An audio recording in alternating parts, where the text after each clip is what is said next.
For you, helping to spread awareness for the third most common cancer in both men and women in the United States. ABC 2 News' Chanel Pearman has the story of one woman's battle with the disease. Doctor appointments are much easier for Kate Wagner. She's feeling good with no problems to report. More than a year ago, that wasn't the case. I was going weeks without eating, and I could not use the bathroom. And then eventually I was literally vomiting feces. And then I kind of figured, it's time to go to the doctors. Unfortunately, the doctors she went to didn't give her the answers to her problem.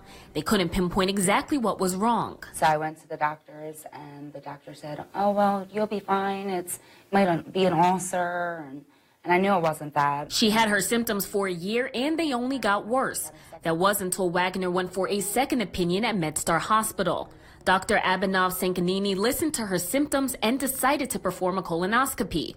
What he found was surprising. To my surprise, actually, when I was doing the colonoscopy, I looked at it and I was surprised, and to find a mass, which was most likely a cancer. And it was. News Wagner did not expect to hear. Definitely surprised. It wasn't something that we thought it was going to be at all. So we were hoping for nothing, naturally, but if it was going to be something, at least something that was treatable, that wasn't necessarily a risk of taking my life. Wagner thought about her life and her family, and she knew the battle with colon cancer she was now going to have to face was going to be difficult. It was hard to deal with the whole situation all the way around. And then I had 3 children, so it was a little hard to be able to explain to my children what was going on and then see their faces and worry. But thanks to the team of medical professionals at MedStar Hospital, Wagner's cancer was treatable with surgery.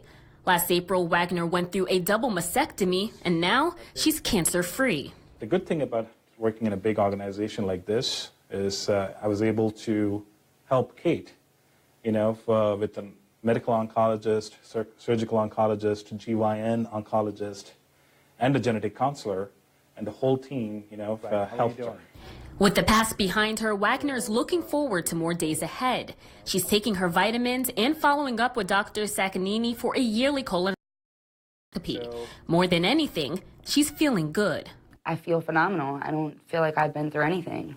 Screening is the #1 way to reduce the risk for colon cancer. If you're experiencing abdominal pain, change in bowel habits, bloody stool, or even weight loss, these are all red flags you should get checked out immediately. Early detection with symptoms